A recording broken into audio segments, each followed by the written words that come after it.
Hello and welcome again to another episode of One Starfish, where our mission is to change the world one starfish or one person at a time. As always, guys, make sure to rate, review, subscribe, share. That's how we get the word out about what we're doing. I'm excited for our guest today. I just met Garrett like 5 minutes ago. He runs a accessibility business where he helps people with accessibility items. He has been doing that only for the last 10 months, so relatively new to this space. Before that, he was an engineer for 14 years. So that sounds like a pretty big change. So I'm excited to get into that. Thanks for being on the show, Garrett. Yeah, thanks for having me. I'm excited. Awesome. Well, let's get into things. What got you into engineering? Engineering. So I had the knack, right? When I was a kid, I just always I could take things apart and I could normally put them back together. Loved playing with Legos. I got into cars at a young age. So big into cars, big into hands-on stuff. And I never really had like a clear direction of what I wanted to do or where I wanted to go or what I wanted to be growing up. I really kind of just I was almost a leaf in the wind. Um, I had a guidance counselor through high school, and I feel like they never really challenged me or threw extra ideas at me. So I just kind of ended up doing what felt right. And for me, that was going to Purdue. I grew up in Indiana. They're in Indiana. They're the best engineering school in the state. Sorry, Rose Holman, and they're I guess public. And so I went there, got a degree in mechanical engineering, and then just kind of went with it. My dad worked at a pump company, so I interned there once or twice. And then I interned at another manufacturing facility here downtown Indy called Major Tool and Machine. I actually knew the owner from Boy Scouts, so it was kind of easy for me to get in there. But I ended up doing a really good job. Worked there just out of college. Did that for a few years, and then kind of switched and worked at a company that does warehouse automation, and that was a neat thing. Um, that was really interesting too, just kind of the dynamic and where I was. And then after that, I kind of got recruited by a friend who poached me for his dad, who worked at a coding company. And this coding company had just gotten a new contract with the Air Force to help further develop their coding technology into a paint removing technology. And is a really cool product they've got. Basically, they created a coating that is a direct competitor to anodizing. And I'm sure this is probably a little boring for 90% of people out there. But it's a completely green process. Anodizing has a lot of really harsh chemicals involved, and so it's not environmentally friendly. But this coating that they came up with actually has better wear properties than a hard anodize, a type 3. But when you're all done with it, you can just take baking soda, mix it in with your electrolyte bath, and bore it down the drain if you really wanted to. It's pretty incredible what they were able to do, but I ended up creating their CNC department, and they started making spare parts for the Air Force that needed that coating. So we bought raw materials, we machined them, inspected them, coated them, assembled them, and then shipped them.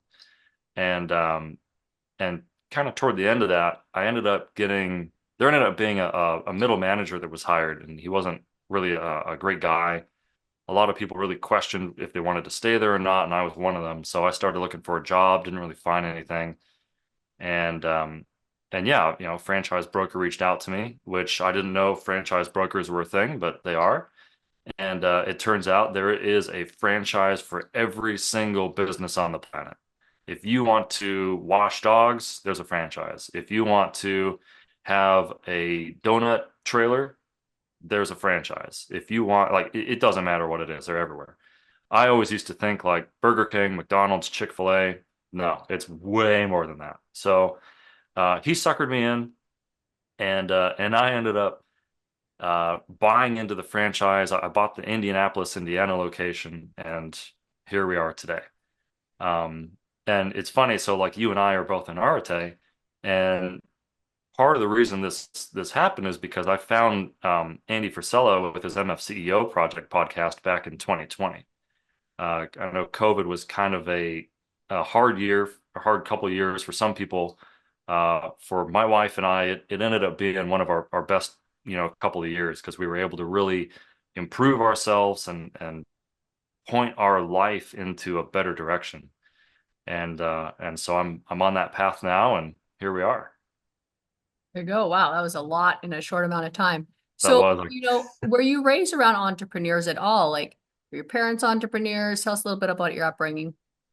no, my mom, she worked just a couple of jobs while I was in school, like junior high or high school.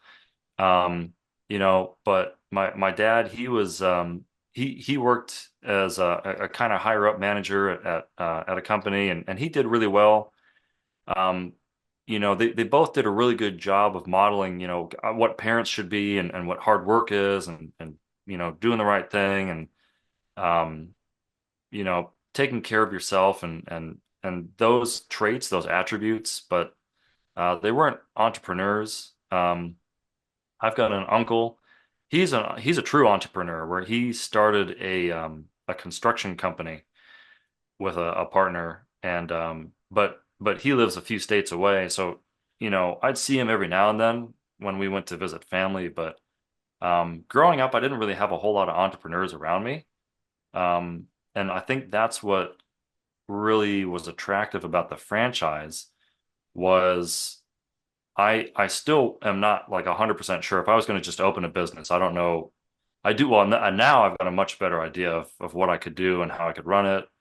Um, but the franchise has really provided a lot of support that, if you just want to say, hey, I want to sell widgets, okay, well, there's a lot to it. There is and there isn't. It's simple, but it's complicated. And the franchise really helps fill in a lot of gaps and provide a lot of support and bridge relationships that help start that business and create that business. And it ramps up pretty quickly too. A lot of times it's hard for companies to be profitable quickly, but I think the franchise model has really helped expedite that process.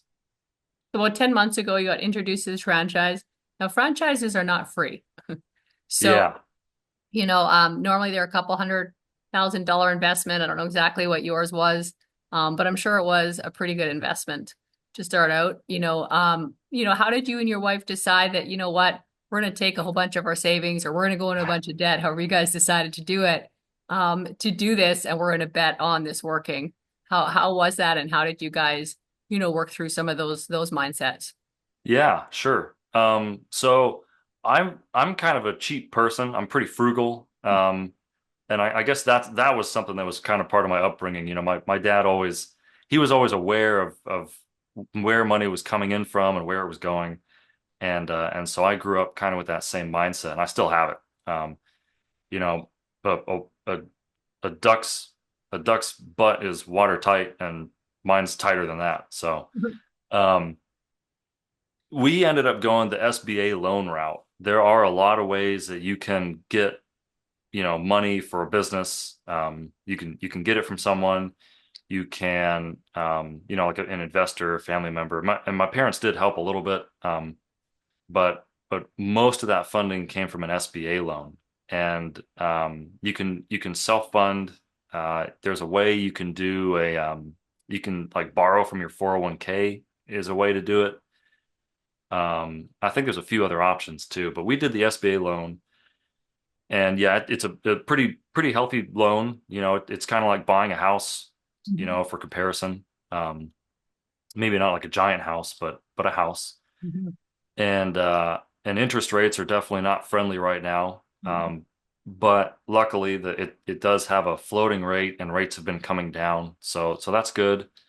Um, but what we decided was, since we didn't have the money, we couldn't just raise the money that quickly or that easily. We went with the SBA loan route because it didn't touch our 401k. And if things really went south, at least we still have that retirement fund there. It's we still have that money available if we really need it for a super emergency.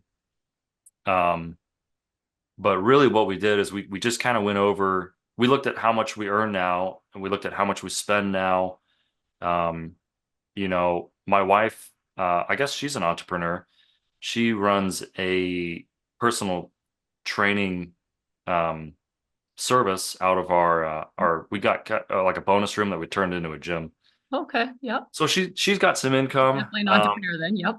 Yeah, I do a little bit of solo engineering contracting work, not a lot, but just a little bit, Mhm. and then I still do some 3D printing and 3D scanning, and so there's a little bit of money coming in, but a lot of it was just looking at what we have now, where we want to be in, a couple years, 5 years, 10 years, and then where things are trending, so a lot of consumer costs have gone up. Our grocery bill is way higher than it used to be. And it's not just because we had a kid.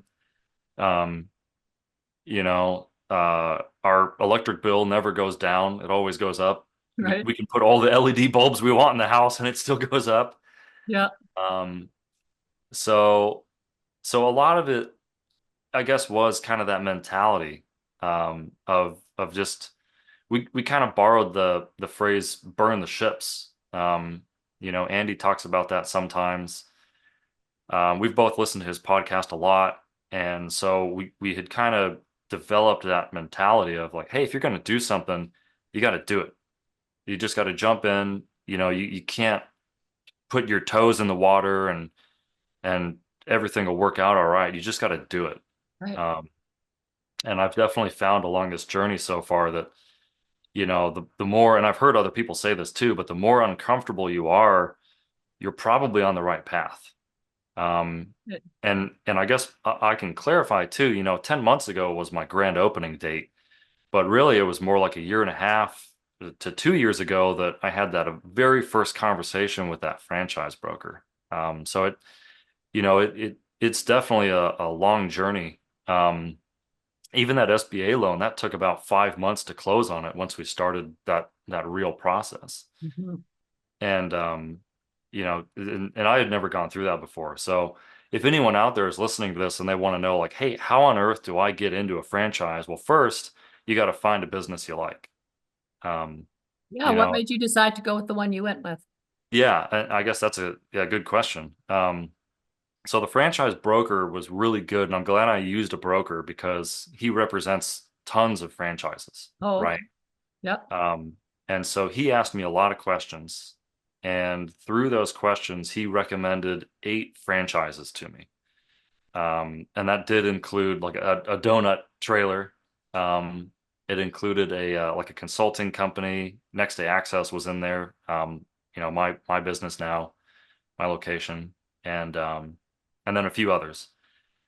And so what he did is he took my information based on his questions, gave me a list of options he thought would be a good fit, and then from there he introduced me to the franchises that I wanted to know more about. Because a franchise is going to have at least one person who tries to sell that franchise, right? And a good franchise will try to make sure that you are a good fit for them as much as they're a good fit for you. Right.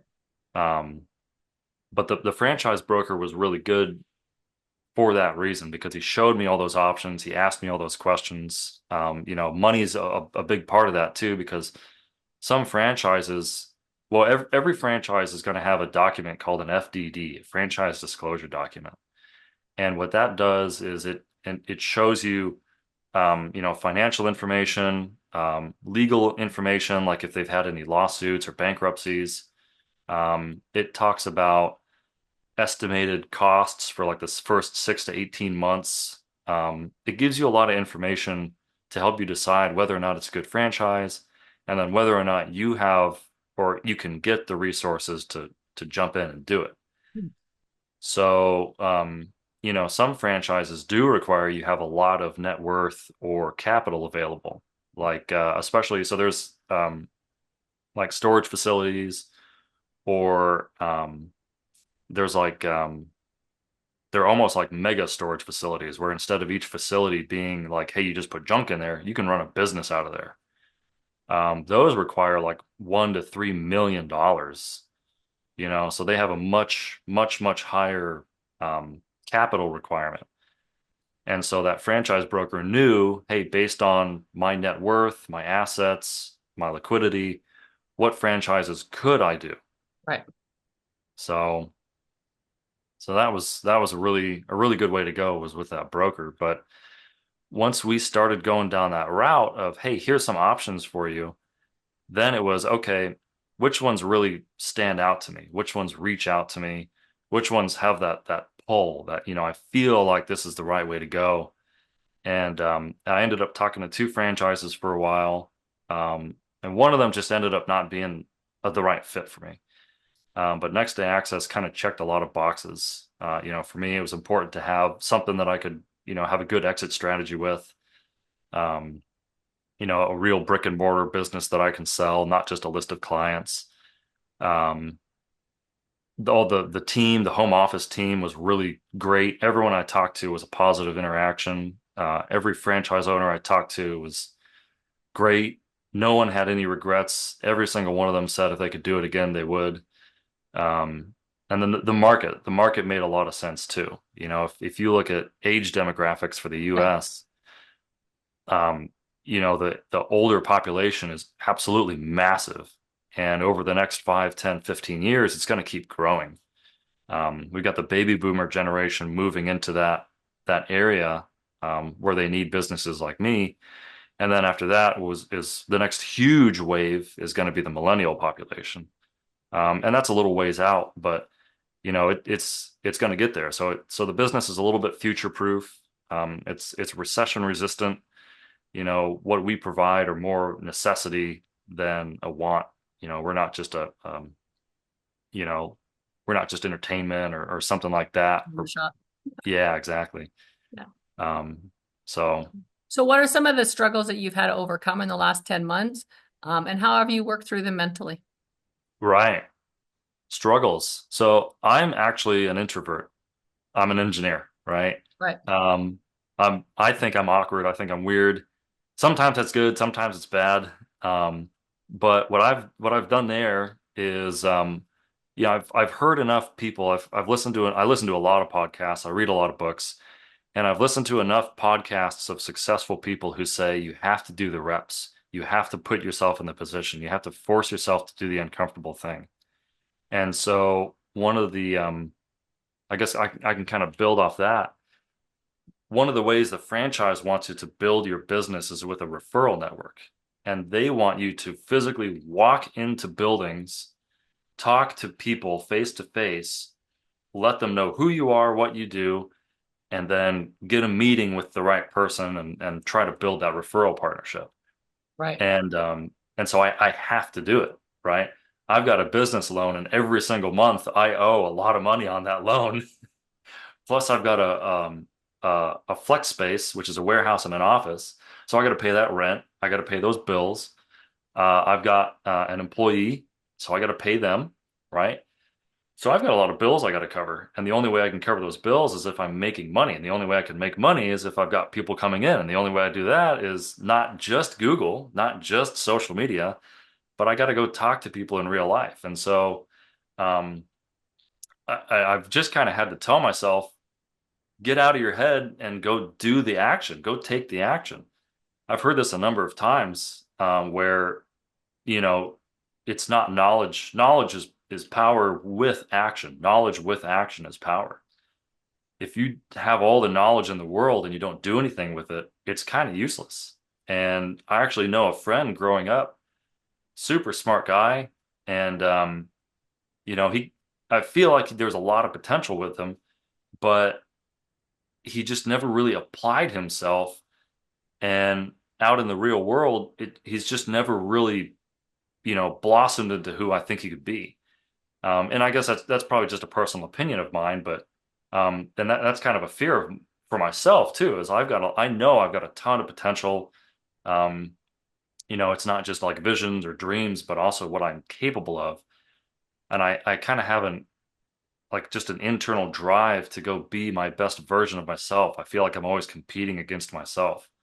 So, being a business owner, I've got QuickBooks now and I got to stare at money coming in and money going out, and I got to click on every single transaction.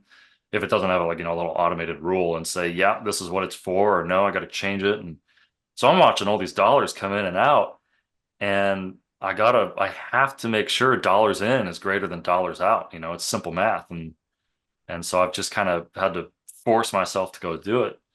And the more I do it, the easier it gets, the easier the initial conversation, the follow-up conversations. It improves my confidence. When I go talk to clients, I know I'm 100 times more confident now than I was, you know, 6, 7, 8, 9, 10 months ago.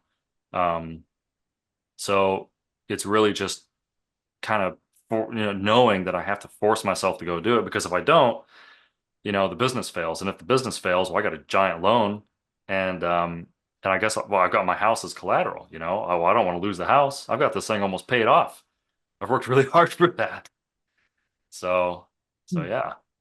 Are there days that you just don't, I mean, obviously there's days you don't feel like doing it. Have there been days where you haven't done it, or is it so strong for you because obviously you have your back against the wall big time that Mhm. you just do the work no matter what?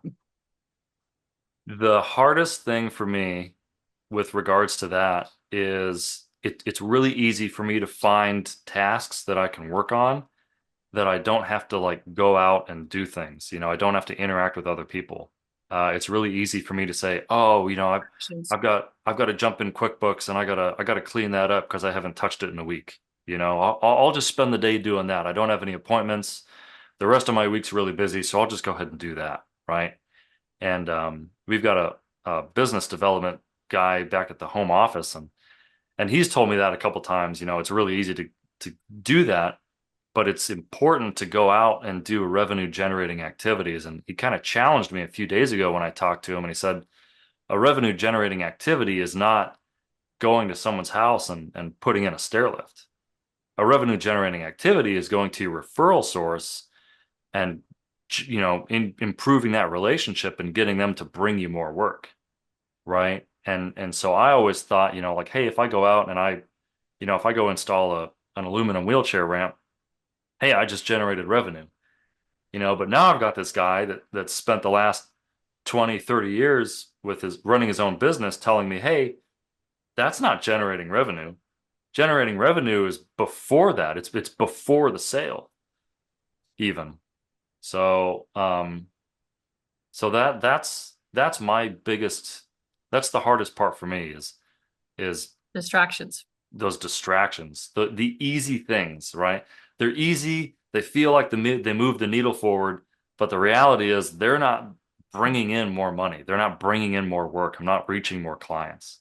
Right. So Kind of like doing a podcast. It's like, this is fun, but it's not yeah. thing for business. Yeah. Yeah. Yeah. Yeah.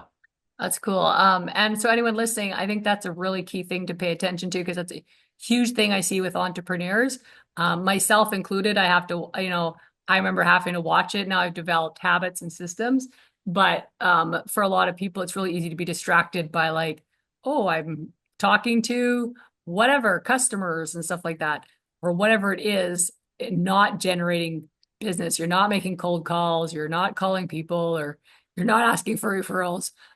So I think that's really important to notice. Let me take a drink. So, what's something you would tell someone that wants to get into a franchise to really watch for?